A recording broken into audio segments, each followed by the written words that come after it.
Marshall. Welcome again through the creaking door.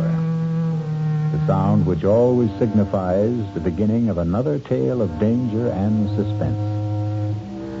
Being in the mystery business, our fables often deal with crime and criminals.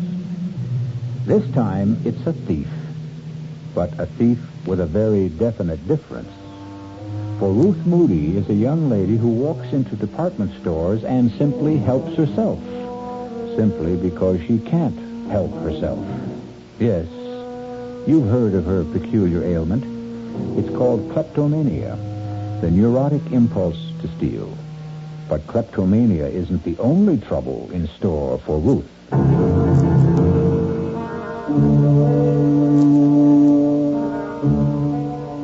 Our mystery drama, The Trouble with Ruth, was written especially for the Mystery Theater by Henry Slesser and stars Marion Seldes. It is sponsored in part by the Kellogg Company, makers of Kellogg's Special K cereal and new sugar-free diet 7-Up. I'll be back shortly with Act One.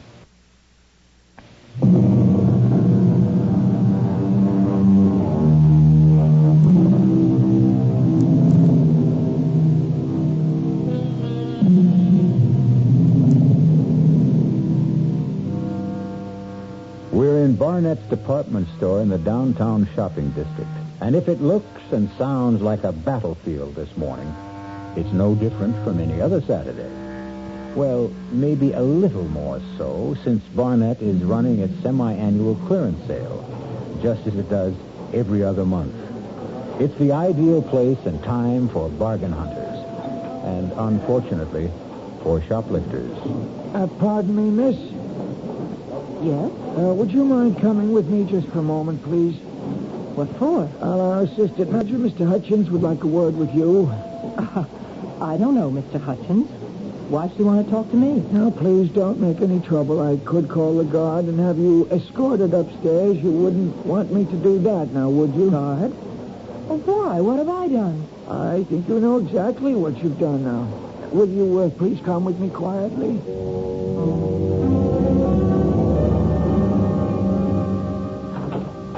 Right in here, please. It's a mistake. I did take the scarf, but I was going to pay for it. Here's the lady, Mr. Hutchins. All right, Bill, thanks. You want me to stick around? No, it's all right. Okay, then I'll get back on the floor. It's murder down there. More larceny than murder, I'd say.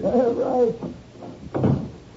Please, sit down. Mr. Hutchins, I know it looks like I took the scarf deliberately, but really I didn't. You were going to pay for it at another counter. Is that the idea? No, I wanted to match the color with the purses, and that's why I put the scarf in my bag. I wanted to go over to the handbag section. Would you mind telling me your name? I'm not a shoplifter, so help me, I'm not. My name is Ruth Martin. Is it Mrs. Martin? Look at me. Can't you tell I'm not a thief? I don't even know why I took this scarf. It's just a cheap little thing. It's not at all like the clothes I wear. Well, look at me. Can't you tell? Would you wait just one moment, Mrs. Martin? What's that you've got? Oh, it's just a little handbook we keep, sort of a private record book. You see, most of the retailers in this city cooperate in these matters, supplying each other with the names of known kleptomaniacs. I'm sure you've heard that word before. I am not a thief. Well, that's what I'm trying to determine, Mrs. Martin. Since there is a significant difference between shoplifters and kleptos, the difference, of course, being our ability to prosecute, since one steals for gain and one because she can't help it. No, I'm afraid I don't see any Ruth Martin in the book. All right. It's Moody. Pardon? My real name is Mrs. Ruth Moody. I didn't want to give you my real name. I didn't want my husband to know Moody. about this. Yes, here it is. Ferraro's, 3 spools of thread, pearl buttons from Wilkinson Smith. Oh, well, the last time it was a handbag. Awful, ugly, beaded thing. It wasn't even worth more than $5 or $6. Are you going to call my husband? Is that what happened at these other places? Yes. Oh, it was awful. Please, I have the money to pay for the scarf. I'll gladly pay you twice what it was worth. Please don't let him know it happened again. Don't you think it's best that he know? Maybe he'll try to help you over the problem. Don't make me beg you. My husband has a job in the city government, a very important job. Mrs. Moody, I'm not interested in causing you any trouble, believe me. Look, here, take this scarf back. Well, what's this? Nothing. Some costume jewelry that I bought in another... Mrs. Moody, you didn't buy this any more than you bought the scarf. It still has the price tag on it.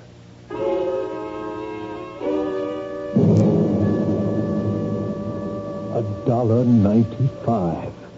That's what makes it so unbelievable, Ruth. $1.95 rhinestone pin. Don't know why I took it, Ralph. Any more than I know what drove me to pick up that awful scarf and just drop it in my bag. Just like those other times. Yes, but you swore to me that those other times would never be repeated. Well, I thought it was over. I really did. I don't understand what goes on in your mind when you do these crazy things. I don't know. It's just an impulse. It seems so terribly easy. There's things that are just sitting out in the open the way they are, and I never even stop to think if I like it. Just if I can get away with it. But you never do. You get caught.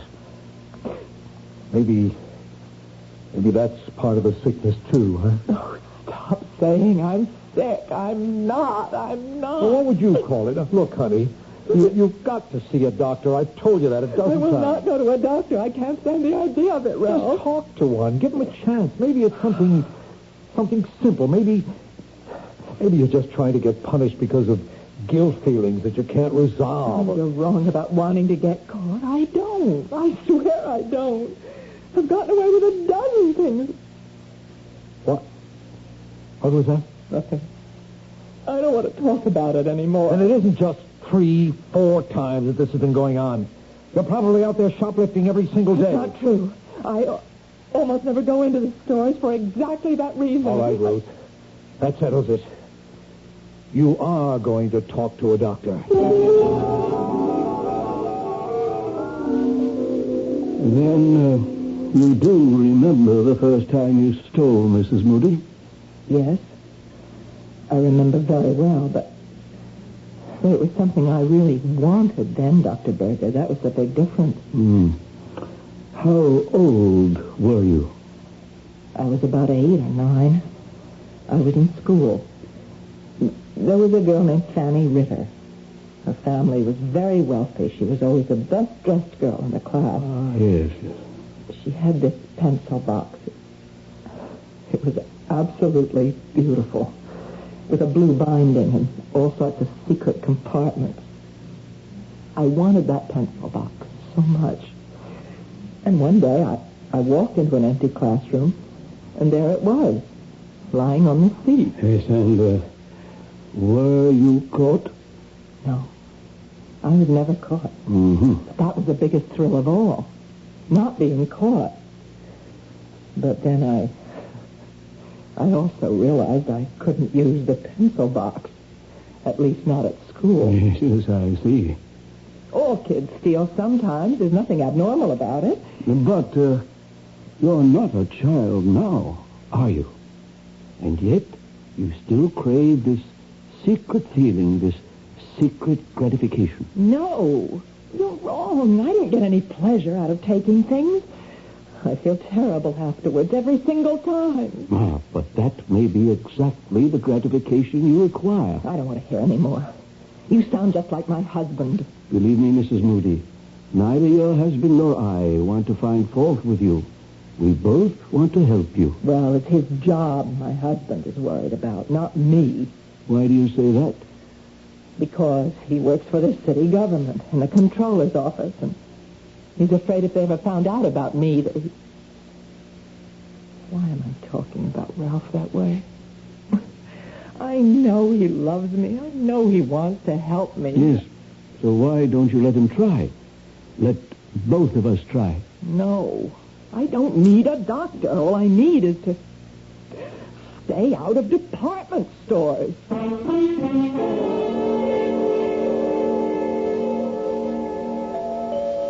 Who is it? All right. Mrs. Moody? Yes? Hi, Mrs. Moody. You don't know me, but my name is Tom Andrea. There's something I have to talk to you about. I know exactly what it is. Encyclopedias. Or is it magazine subscriptions? No, ma'am. It's nothing like that. Well, whatever it is, I'm not interested. It's about department stores. What? You know, stores where people buy things and take things, too, sometimes. Are you from Barnett?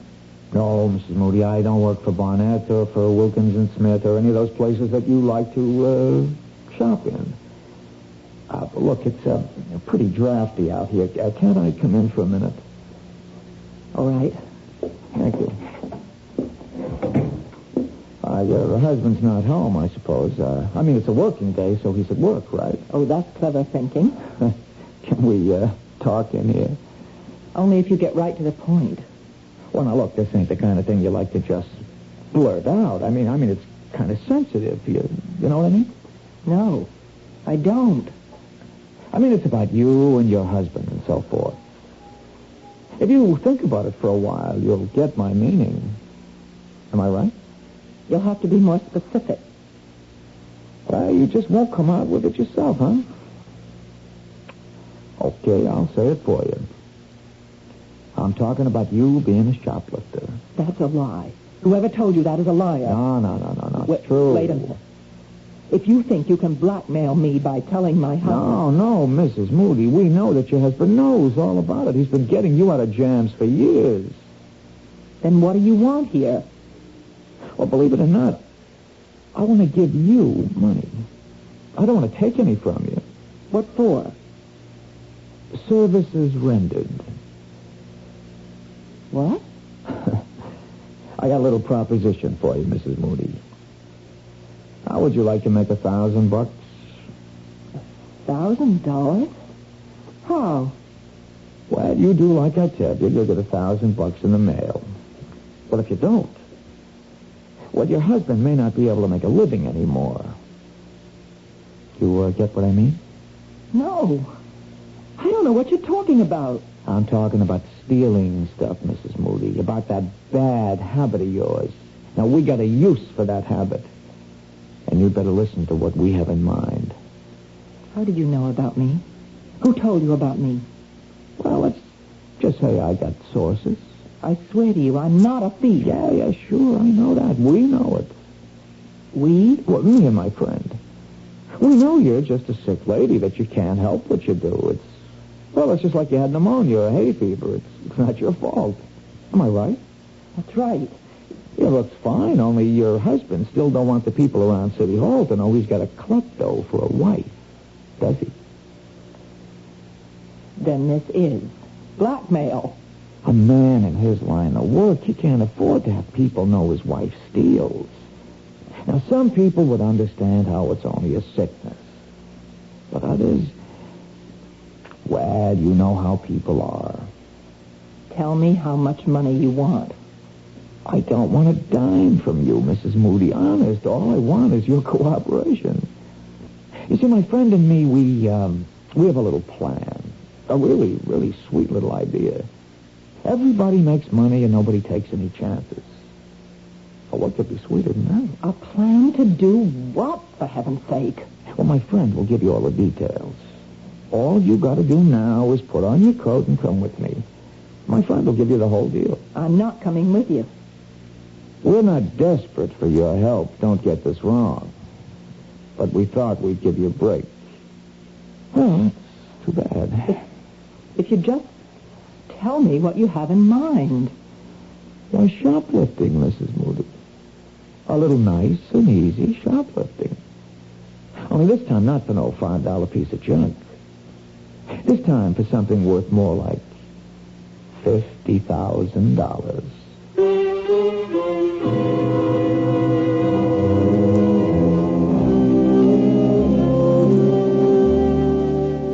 Well, troubles have a way of multiplying themselves, don't they?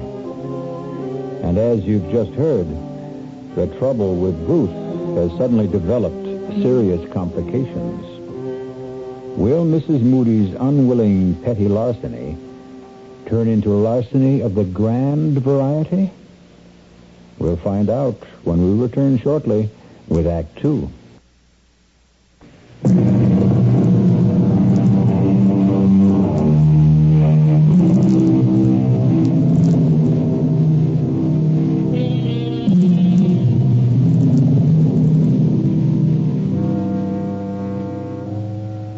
Mrs. Ruth Moody, faced with the prospect of harming her husband's career, has accepted the invitation of the man who calls himself Tom Andrea, although her instincts tell her that Tom Andrea isn't his name at all. As they drive towards their unknown destination, she steals sidelong glances at him, noting the copper sheen of his skin, the look of a man who has spent far too many hours under a sun lamp. But he also has the look of a man who won't take no for an answer. Can't you tell me where we're going? Now, relax, Mrs. Moody. It won't be long now. Who is this friend of yours, anyway? You'll meet him. He works for a department store, doesn't he? I know they keep records of people like, well, of kleptomania victims. That's the only way you could have found out about me. I just lean back and enjoy the ride, huh? Aren't you afraid I might recognize him if he's one of the people that I've met? Here we are, Mrs. Moody. Told you it wasn't very far. The Hotel Hamilton. Looks like a fire trap. Well, it's not very fancy, but it's private. We can all have a nice, quiet talk. Just the three of us.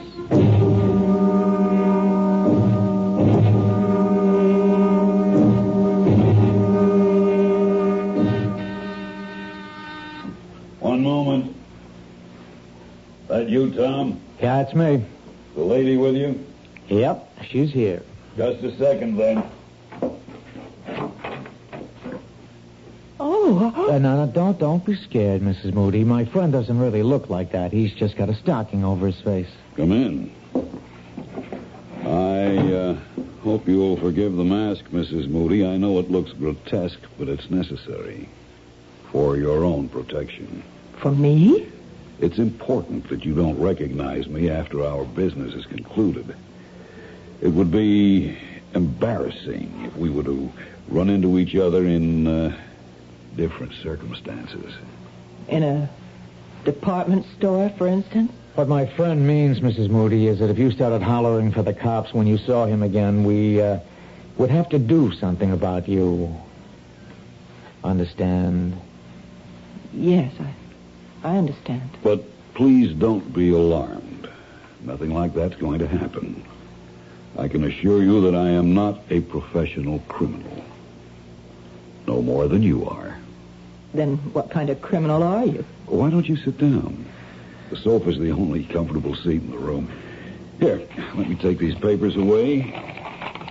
I was just drawing up a few diagrams to help you understand exactly what you have to do. Diagrams? Would you like some coffee? We have a small kitchen. There's a pot already made. No, I don't want any coffee. Tom, why don't you do the honors? Do you drink yours black, Mrs. Moody? I'm afraid I don't have any cream. Oh, all right, black coffee. I see, Mrs. Moody. I told you it was going to be very friendly. Well, now, how much has Tom told you about our little enterprise? He just said that if I didn't help you, you'd tell my husband's employers about me. Well, I really hate for that to be the inducement, Mrs. Moody. I was hoping that you'd cooperate more willingly. Why should I? Well, didn't Tom mention the $1,000? He also mentioned something about $50,000, about shoplifting something worth a fortune. Don't tell me you have qualms about it. A lady with your history? You just don't understand about me. I don't take things because they're valuable or even because I want them. I'm not a thief, not in the ordinary sense of the word. Yes, we know that. And that's exactly why we're taking you into our little circle, Mrs. Moody, because you're a kleptomaniac, not an ordinary thief. And that's why you can help us commit an extraordinary crime. But I don't want to commit a crime, and I don't want your $1,000. Here's your coffee, Mrs. Moody. Let me tell you what makes it so different, Mrs. Moody. An ordinary crime entails a certain amount of risk. But this particular crime is guaranteed to be risk-free. No, that's what people always say. No, Mrs. Moody. Even professional criminals recognize a certain degree of chance when they plan their enterprises. Personally, I would never get involved in anything like that. I loathe the idea of being arrested. Well, so do I. And I know exactly what it feels like. Ah, but you've never been arrested, have you? You've been detained, questioned, reprimanded, warned, but you've never been arrested once. Isn't that true? Well, why should I be? I told you, I'm not a criminal. No, you're not legally liable for your little thefts, Mrs. Moody. You steal because you have to steal. And if you're caught, you merely give back what you've stolen, and that's that. No arrest, no prosecution, no risk. You beginning to see the point, Mrs. Moody?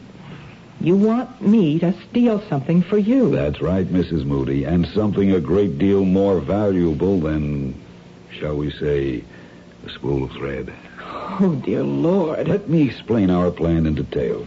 At 12:15 tomorrow afternoon. Tomorrow? At 12:15. You'll enter a shop called Travell's on 47th Street, just off Fifth Avenue. You may not know the place. It's a rather expensive jeweler's. You will approach a certain counter. The diagram will make it clear which one I... Wait a minute. You're talking as if I've already agreed to do this thing. Please look at the diagram, Mrs. Moody. You will approach this counter and engage the attention of the salesman. You will ask to see a certain tray, the one I've marked with the arrow. A moment or two after you begin to examine that tray, there will be a disturbance in the store. Right, a disturbance. The disturbance will take place on the other side of the counter.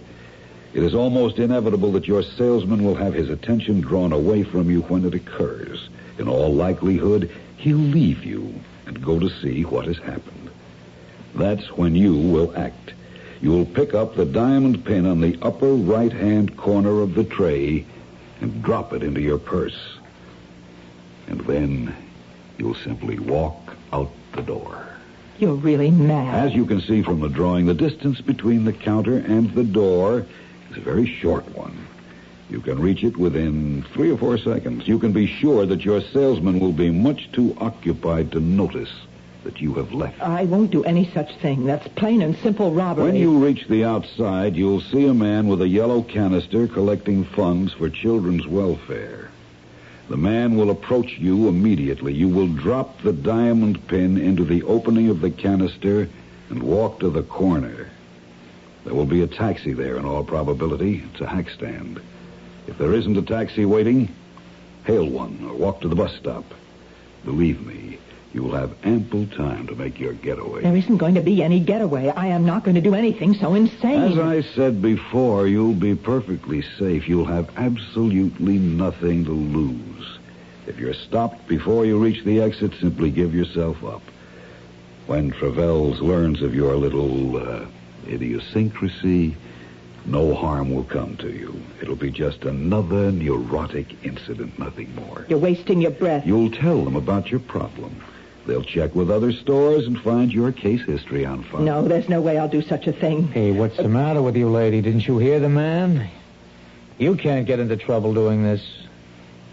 But your husband will if you don't. Let me out of here, please. Pick someone else out of those files. All right, Tom. If that's how Mrs. Moody wants it. Then I can go. The door was always open, lady. See? But if you change your mind, Mrs. Moody, just call me here at the Hotel Hamilton. Just ask for room 408. But if I don't hear from you tonight, well, you know what we'll have to do.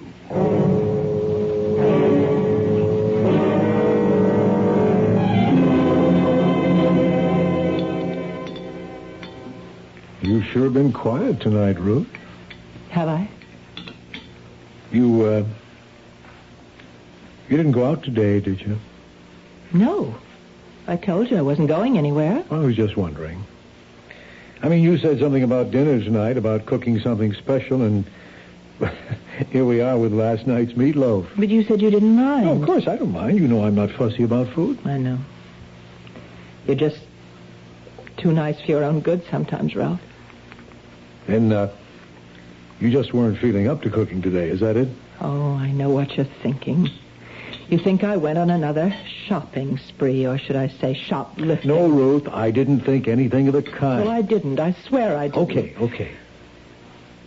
Ralph, can I ask you something? Sure. What would happen if people knew about me? What people? The people you work for, in the controller's office. Or, the mayor himself. What if they knew about my, illness? They'd know, that's all. Would it hurt you? Honey, this is silly. Nobody knows about your problem but you and me and a few department stores.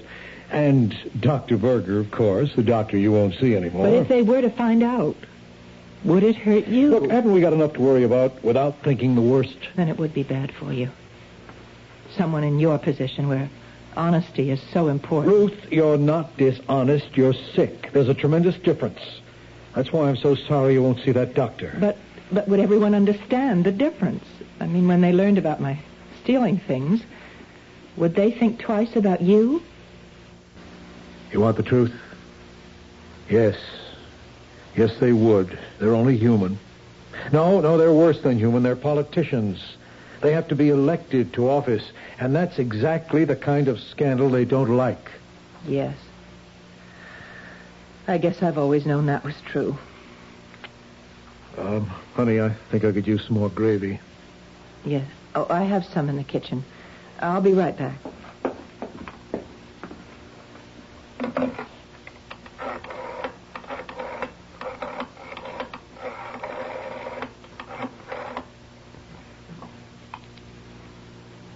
Is this the Hotel Hamilton? Room 408, please.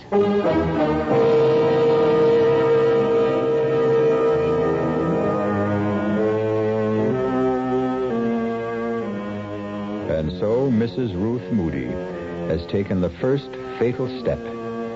And tomorrow at noon, she'll take several more steps to the doors of Travell's Jewelry.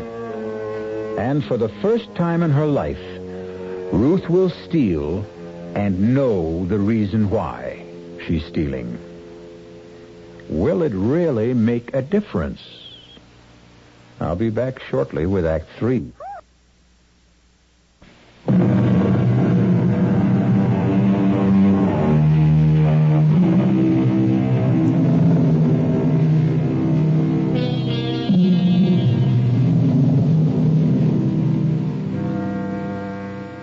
At 11:30 the next morning, Mrs. Ruth Moody left her apartment and took a Fifth Avenue bus to 47th Street. None of the other passengers saw anything unusual in her expression. They couldn't read the turmoil of her thoughts or the fear that haunted her eyes behind the sunglasses she wore to hide them. She kept telling herself that what the man in the stocking mask said was only too true, that no matter what happened, she couldn't be blamed for what she was about to do. She was still telling herself that when she pushed open the heavy glass door of Travell's. May I help you, madam? Oh, yes, please. I'm looking for a diamond pin. It's a present for my mother. I see. Do you have any particular kind of pin in mind? We have everything from abstract designs to representational pins. You know, animals and flowers and so forth. Maybe if I just browsed a little? Certainly. You can see some of our selection right here, but we do have others. Oh, yes. There's so many, aren't there? Of course, it would help if you knew the price range. Well, the price isn't important. It's just that the pin be right. Yes, I see. This tray right here, on the first shelf. Yes? Well, that seems to have quite a few nice pins. Yes, I'll bring it out for you. Actually, these are some of the best stones in our collection. You have good taste. They really do sparkle, don't they? This is what I meant by representational. As you can see, it's in the shape of a cat. Oh, well, no. My mother hates cats. I think maybe just something simple.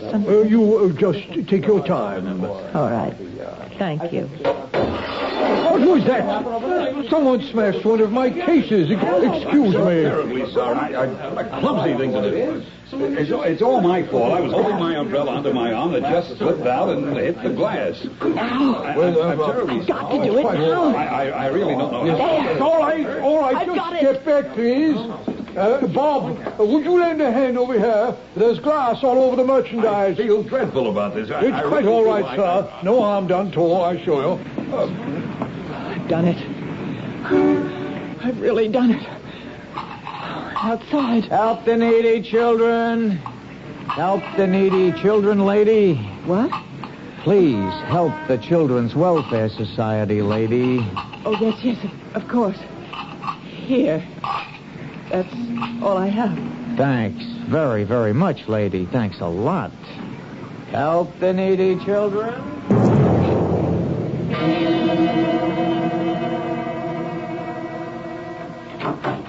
Ralph? Is that you? Yes, I'm home. Oh. How are you, honey? I'm all right. You sure? You don't look so good. No, I'm fine, really. Would you like a drink? Yeah, I wouldn't mind, thanks.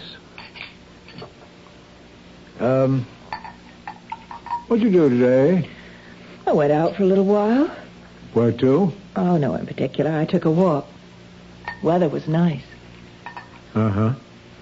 Took some things to the cleaners. Did a little marketing. Here's your drink. Oh, thanks. For heaven's sake, stop looking at me like that. I can't bear the way you look at me sometimes, Ralph. I'm sorry, Ruth. It's nothing deliberate. Well, of course it's deliberate. It happens all the time now. You keep staring at me as if you're trying to read my mind. As if you wanted me to confess something. Now, Ruth, that isn't true. You've got to stop thinking such things every time I look at you. What's going to happen to us, Ralph? What kind of marriage are we going to have from now on? Ruth, we've been married 6 years now. I think we know how to live with each other. But you can't live with this disease of mine. You can never stop suspecting me of having stolen something again. Isn't that what you're thinking right now? All I'm thinking about is that you don't look well. And how disappointed I am that you won't see Dr. Berger. I called him today, by the way. What for? Well, I just wanted to talk to him, find out if there was anything more I could do to help you. And what did he say? He said there might be. Well, what do you mean by that? Well, I told Berger about our talk last night, about how worried you are that the people at City Hall might find out about your illness. Now, he told me that was an important part of your guilt syndrome, whatever that means. Oh, I hate that psychiatric double talk. Just the same, he thought you'd be a lot better off if you weren't concerned about such things. If you were able to admit that you were ill. I do admit it. That doesn't mean that other people have to know about it. Ruth, I told them. What? I told McGuire, the controller. I took him out to lunch. I told him all about your kleptomania. Oh, no, Ralph. Oh, no. Look, I began to realize that I was hiding it, too, that I wasn't treating it like an illness, either. That I was acting as if it were something shameful. What did you do it for? For us, Ruth. But now you'll lose your job. No, I'm not going to lose my job. It's going to be all right. But you said Now, I yourself know last- the dumb things I said last night about how this sort of thing can hurt a politician. Well, I was wrong. McGuire is more of a human being than a politician. You mean he's not going to tell anyone else? He won't give me away? No, that's not what I meant. McGuire suggested that we both go and talk to the mayor himself about this. Oh, Ralph, you can't. I already have, Ruth. What? I've seen the mayor. And you know what he said? He said that it wouldn't make any difference to him this year or next year when he recommends me for the #1 job in the controller's office. The #1? That's right. McGuire is moving up. I'm next in line for his job. And the mayor is behind me now, Ruth.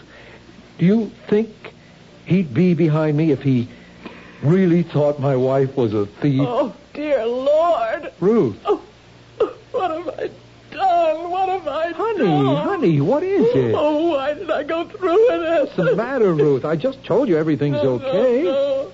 I've ruined everything now, Ralph. Oh, God, if you knew what a horrible thing I did today. What are you talking about? I am a thief now. God help me, Ralph. I really am a thief.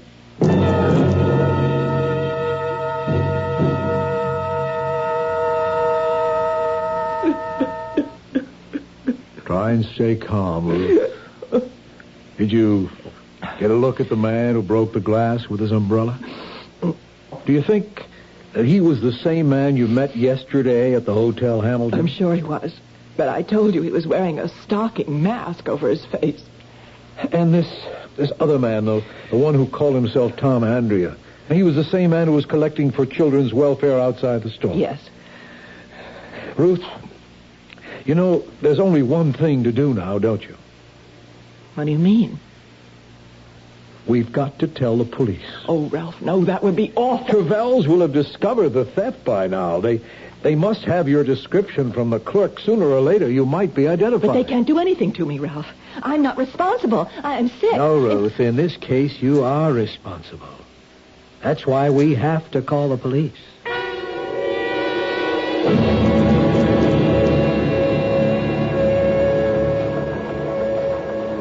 All right, Mrs. Moody. Here's the typed statement you gave us. Can I go home after I sign it? Yes, of course. But better read it over first. What happens after that, Lieutenant Ames? That depends. On what? Well, mostly on whether or not your wife has told us everything. But I swear I have. I'm not saying your story is phony, Mrs. Moody.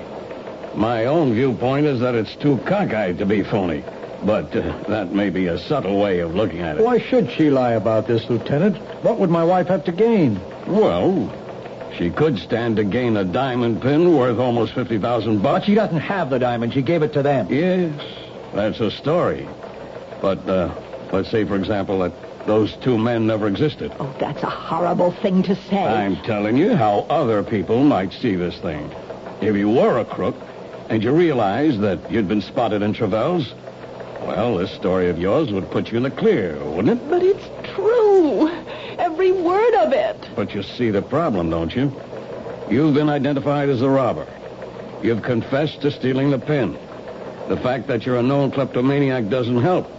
Some people might even be nasty enough to say that you got yourself that reputation deliberately. This is incredible. You're accusing my wife of being a thief. Oh, what can I say to convince you? If you could only give me a better description of those two men. Well, I've done the best I could.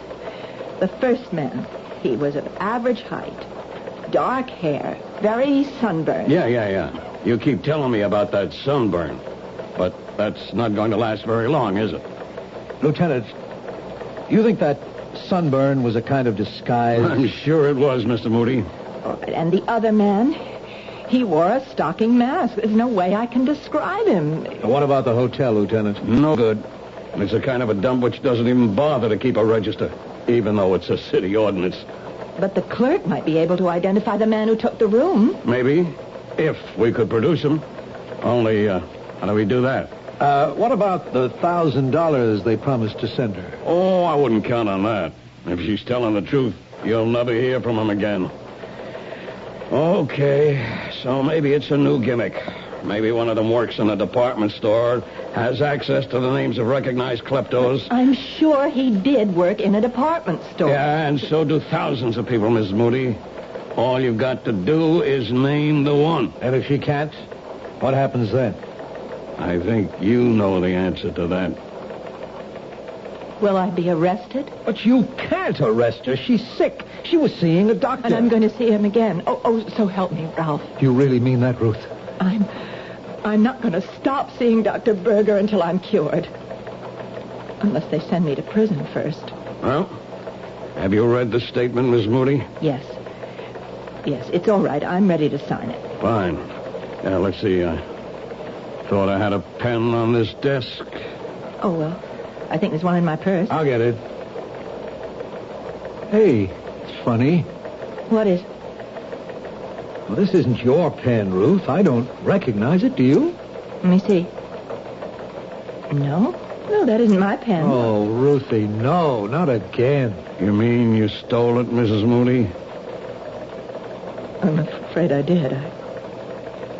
I remember now. When the man was drawing the diagrams of the jewelry store, he left his pen on the coffee table, and I just couldn't stop myself. Wait a minute. You stole his pen, the man in the stocking mask? Yes. Will you arrest me for that, too? Let me see it. Miss Moody, do you realize there's a name on this pen? It's from Barnett's department store, and it's engraved with the name of the owner. What? Barnett's department store, J.M. Hutchins.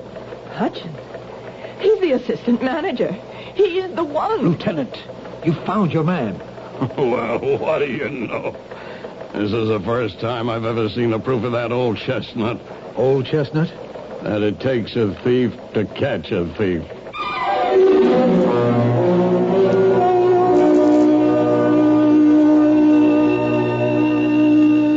The moral of this story might be, never steal anything small, particularly if it's a diamond pin worth $50,000.